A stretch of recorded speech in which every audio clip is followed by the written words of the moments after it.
بسم الله الرحمن الرحيم. السلام عليكم ورحمة الله وبركاته. دي قناتي وانا جديدة معاكم، ويا رب اكون ضيفة خفيفة عليكم يا رب.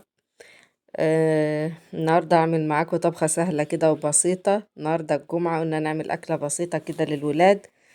هي تبل شوية فراخ ونعمل شوية رز بسمتي، بس انا معرفتش اصور معاكم التتبيلة من الاول، بس ان شاء الله مرة تانية هوريكم التتبيل.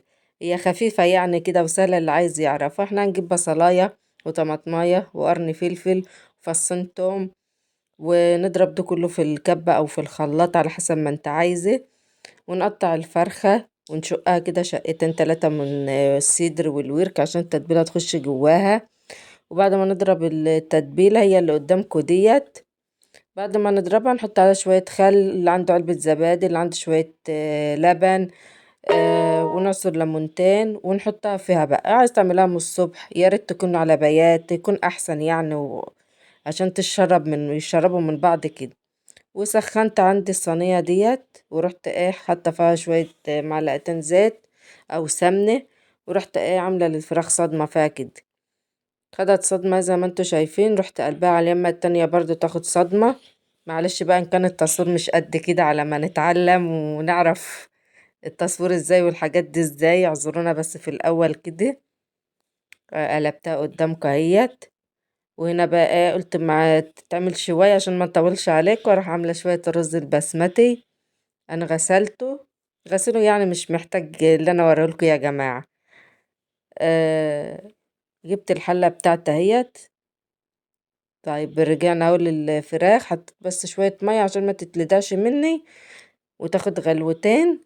وبعد كده هنروح زقناها في الفرن. انا غطيتها اهوت تاخد غلوتين عم اعمل الرز البسمتي معاكو وارجع. انا بحب احط الرز البسمتي بصلايه ما تقرفوش منها، هي ما بتبانش خالص، ولا اللي بياكل حتى بيعرف انها باينه، ان ما بنشوحهاش ولا بنديها اي لون. هي شوفوا، بس مجرد ما الزيت يسخن وهي تسخن وياه، بس تبقى يعني تتك عليها بالمعلقة كده تتقطم معاكي مش اكتر. 5 دقايق بس كده او 3 دقايق عم تلف في قلب الزيت اهوت. واروح تروح لأي عطار تقول له عايزة بهارات رز بسمتي، اللي انت العطار اللي انت متعاملة معاه. هنا هو حطيت معلقة كبيرة ولومي وورق لوري وقرفة وحبهان. انا ولادي مش بيحبوا القرفة اوي فيه فعاملاه. تروح حاطاه.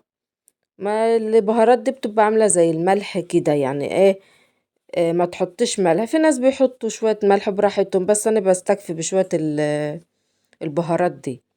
واقلبهم بس كده لفة مع الزيت والبصلاية زي ما انتوا شايفين كده. صلوا على النبي يا جماعة، اللهم صل وبارك على سيدنا محمد المصطفى.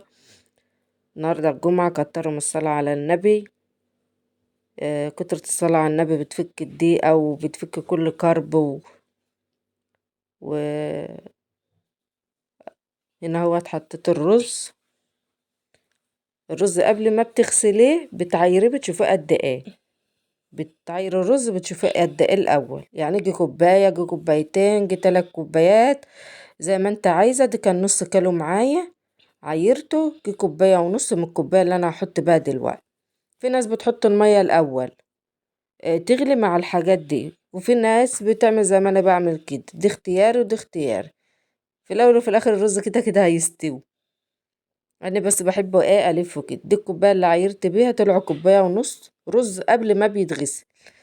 فالرز البسمتي بتحط الطق بتاعه مرتين، يعني هي كوبايه ونص يبقى نحط 3 كوبايات. حطيت واحده وادي التانية وادي التالتة هي الكوبايه التالتة هي. وهسيبه بقى كله يغلي في بعضه مع بعض، ياخد غلوه كده. وبعد كده نروح موطين عليه. دي بقى التتبيله بقى يا جماعه. خساره نرميها، انا باخدها بعينها في قلب الفريزر مرة تانية ازود عليهم. لو لقيتهم مكفيين الحجم اللي عند الفرخة اللي عندي خلاص. هنا بوريك الفراخ اهيت بغرز الشوكة في الجناحات اهوت. هي لسه شوية، هسيبها كمان تاخد غلوتين. اهو لسه شوية، لسه الجناح ناشف شوية. هنا الرز اهو بدأ يغلي، الفراخ هنا هي استوت، كانت هتتحرق بس الحمد لله لحقت. راح بقى دخلها الفرن. تاخد بس وش من على فوق كده. هنا الرز اهو بدأ يشرب ميته اهوت دقيقتين، وراح موطيه عليه. مش عارفة الليمونية دي كبيرة اوي ليه كده. هنا الاكل بتاعنا خلص الحمد لله. شوف الرز مفلفل ومش ملزق في بعض ولا اي حاجة، عشان ما حدش يقول لا ده لازم الرز المية تغلي ومش عارفة ايه. اقول شوف الرز مفيش ولا البصلاية كمان مش باينة، البصلاية ولا ريحة ولا بتبان في قلب الرز، بتديله طعم وريحة جامدة. على فكرة على فكرة انا ما باكلش الرز البسمتي قد كده، بس جوزي وولادي بياكلوه بيقولوا طعمه حلو. انا باكل نايبي بالسلطه بالطحينه بالعيش كده وخلاص. اشوف الفراخ جميله اهي بعد ما خدت وش تحت الشوايه، وطعمها والله يا بنات كانت جميله وزي العسل. ودي اكلنا واكل خفيف كده، واتمنى منكم ان انتوا تشتركوا في القناه، وزي ما قلتلكوا تصلوا على النبي كتير.